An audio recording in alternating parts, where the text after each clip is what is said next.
Hello, cherry lovers.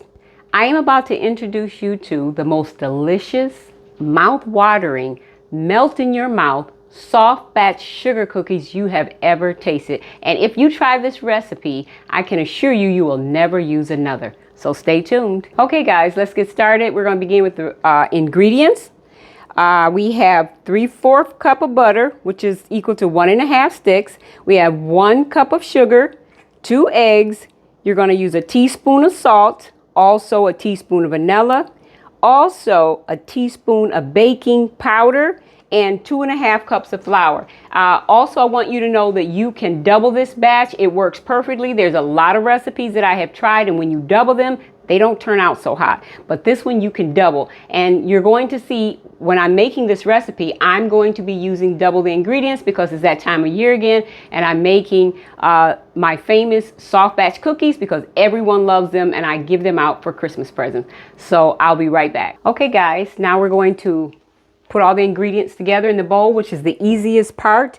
But the first thing I'd like to show you is a lot of people go ahead and add the wet ingredients like the butter and the vanilla with the soda and salt. I've tried that at least a couple of times in the past and it doesn't mix very well. So what I always do now, I always put my salt and baking powder into the flour and mix that up really good so that I know that the salt and the baking powder is evenly distributed throughout the flour.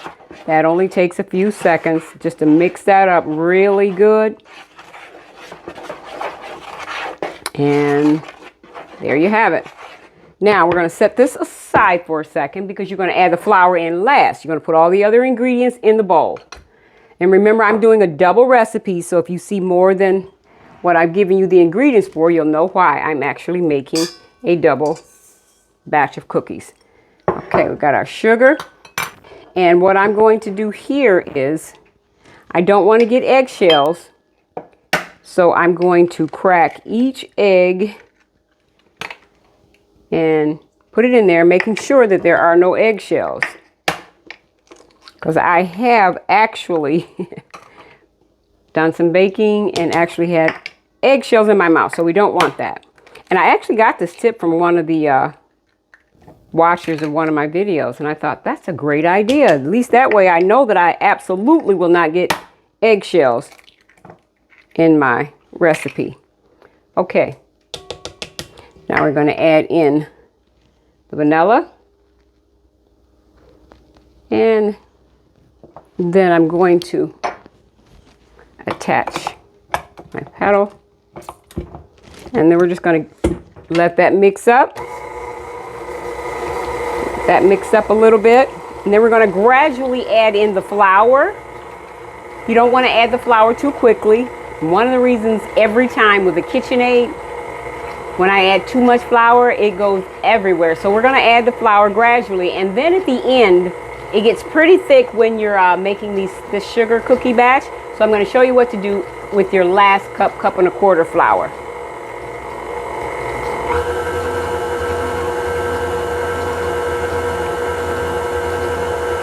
Okay, that's pretty good for the mix. You don't have to have that too mixed.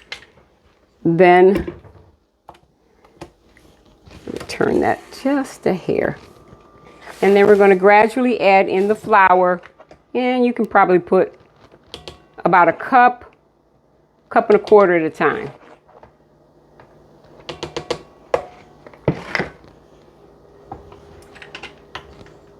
Turn that on low so the flour doesn't go everywhere. And then mix that up. Like so. And you can turn it up a little bit once the flour is kind of dispersed in there pretty evenly. Now, what I'm going to do now, I'm going to continue to add all the flour down to the last cup, 1.25 cups, and then I'll be back to show you what to do from there.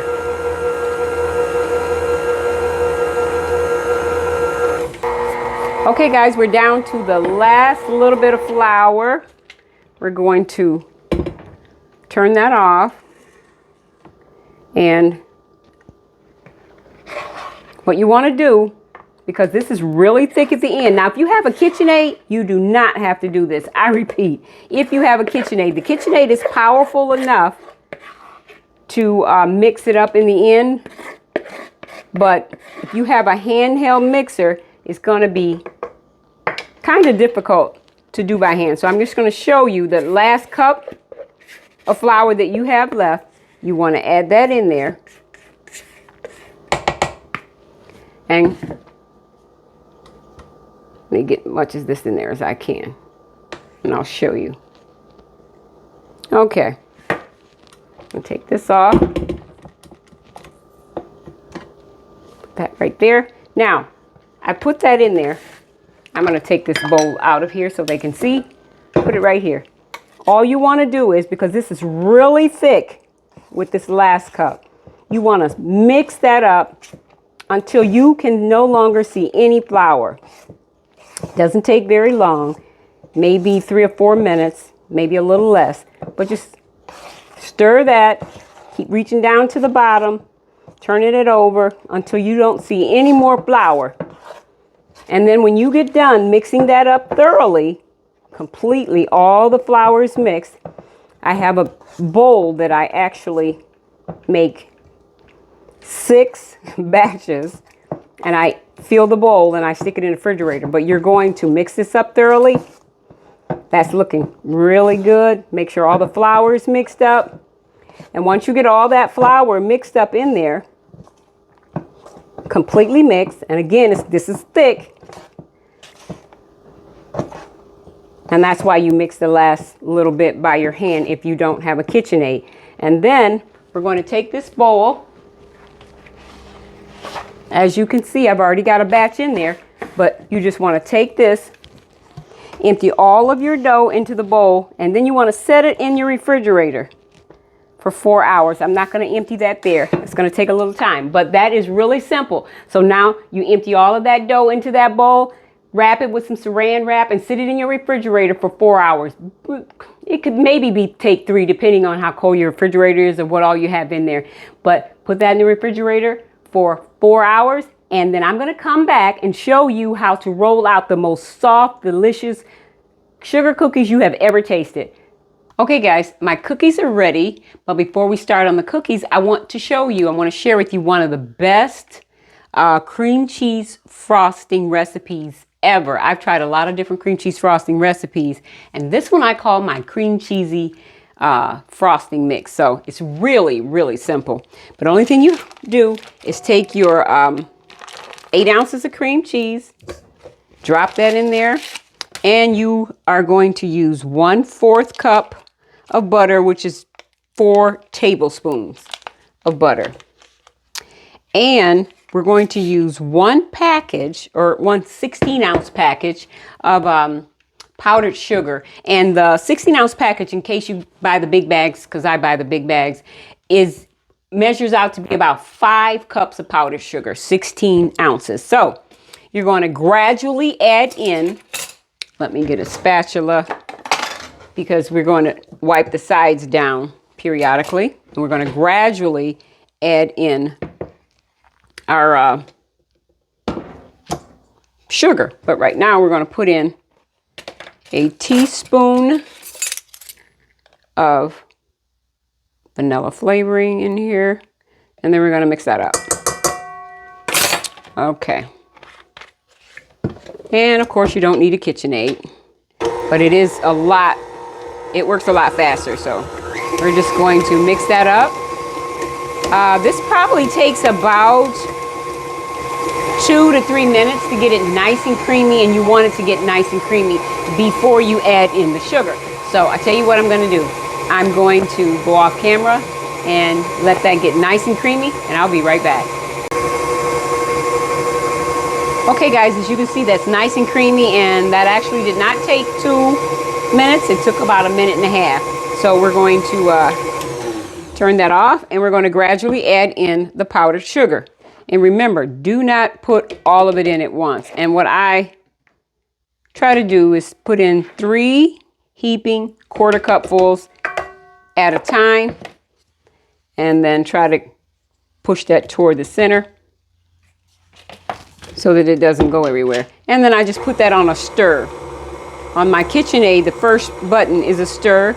And once I get it kind of stirred up, where I know that it's not going to fly everywhere, then I can turn up the speed. Okay, there we go. And it takes about, I'd say 30 seconds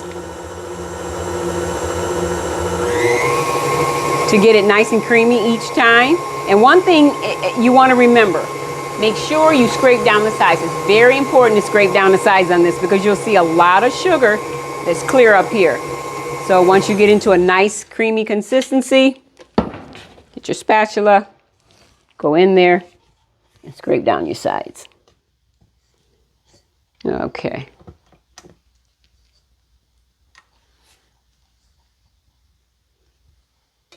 And once you scrape down your sides, let's start adding in another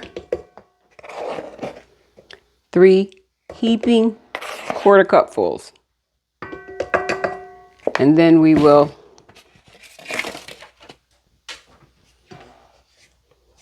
push that over so that it won't go everywhere. Okay, and then we want to start on stir and kind of mix it up for about 10-15 seconds. And once you get it to a place where it doesn't splatter, turn it up and let it go for about another 20-30 seconds.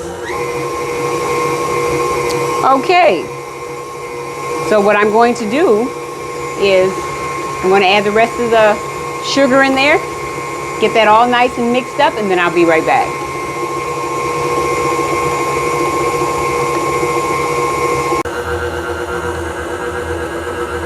Okay guys, that's just about it. It's nice and creamy and thick and delicious, but I've got to give you a little taste test.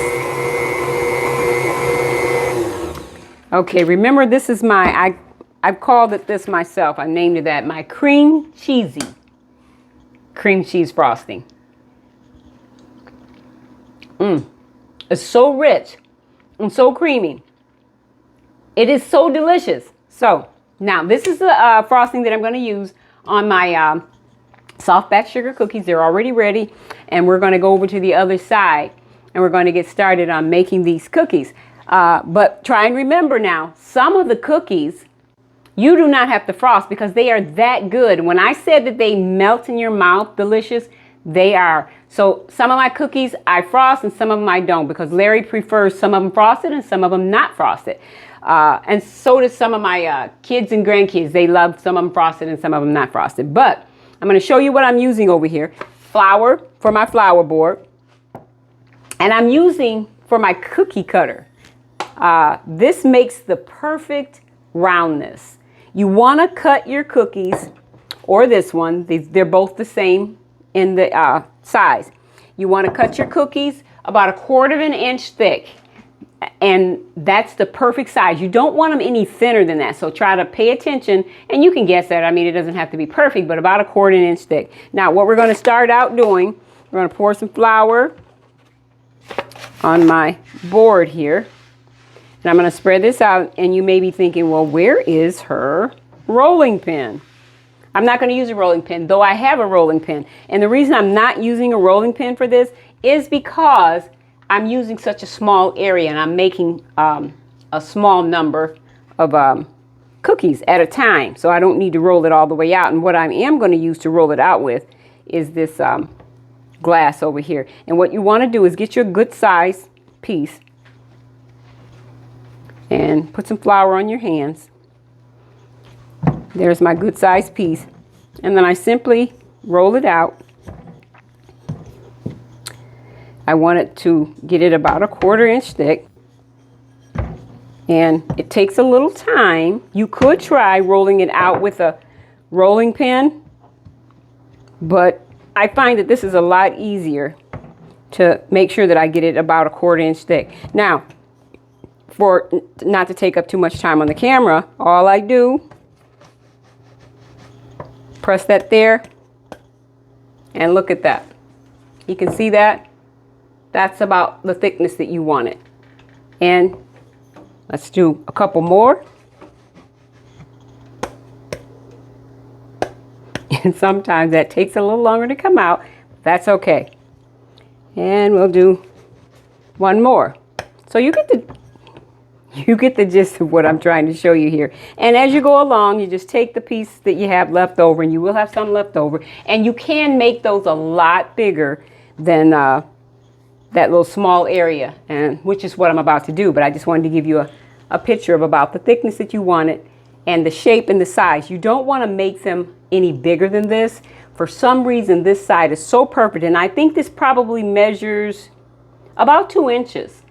This is about 2 inches wide, and it's the perfect shape. So what I'm going to do is cut out some more of these, and I'm going to put them on the pan, and then I'll come back and let you see what they look like. Okay, I've got the pan here, and we're going to finish filling up this pan. And as you can see, you can make the width of this a little bit bigger than the small area that I started on. But we want to fill this pan up. And while we're filling up this pan, I want to remind you to set your oven at 375, and you're going to bake each batch of cookies for 6 to 8 minutes. Keep an eye on it. And I know after 6 to 8 minutes, it's going to look like you need to leave them in there longer. Do not. These are the best cookies. They're not going to look brown. They're not going to look even lightly brown. They're going to look white. They're just going to look like they look right now. Just remember, take them out no longer than 8 minutes. Do not let them turn brown. They are perfect when they are not brown. They're very, very soft and melt in your mouth. So what we're going to do now is pop them in the oven at 375 for 6 to 8 minutes, and then I will be right back. Okay, guys, that's the timer. I wanted to show you what they actually look like. Now, you may think that those are not ready, but they are. These are the most amazing soft batch cookies. And once they cool, I'm going to show you the texture, what they feel like, and I'm going to frost some of them for you with my cheesy cream cheese frosting. So hang on. I know they look amazing, but I'll be right back. Hello, cherry lovers. We are at the end of this amazing recipe. Now, I want to show you a few things before I put the frosting on. And that is, take a look at the way those cookies look. They look like they're not done. Possibly they could look like they're not done, but I want you to know that these are perfectly done. And look at the bottom of that cookie. It is so soft, so pliable even. I wanted you to see that. Now, I have the cream cheese frosting here, and I have put some food coloring in it. You can use any color you want. You can use just plain white frosting on them. You don't have to put frosting on them at all. We're going to frost just one of the cookies here. I've got to show you this. I'm not going to, try to get it perfect or anything, but I want you to see this. And when you frost these, you can frost them thick, or I do not frost them thick because I do a lot of cookies, and just a little bit of frosting actually goes a long way, and you can taste the flavor and the difference in them even with the thin coating of frosting on there. Now, this is the main thing that I want you to see. I have to try this for you. I want you to see as I bite into this how soft that is. The softest soft batch sugar cookie you have ever tried. Look at that. Watch. I wanted you to see that. Now, I want you to see also without the frosting. No frosting. Soft and amazing. Now, I got to chew that up. Now, I want you, Larry, back up a little bit. I'm sorry. He's taking this with me with all this cookie in my mouth. I want you to try this recipe. And then if this is not the absolute best recipe ever, I want you to send me a message. But on the other hand, if this is the absolute best soft sugar cookie recipe that you have ever tried. Tell all your friends. Tell all your family. And make sure you do not forget to like and subscribe. And I appreciate it. And we thank you from the bottom of our hearts from Heaven's Gates Cherry Farm. Have a great evening. I said yes. I said yes. I said yes.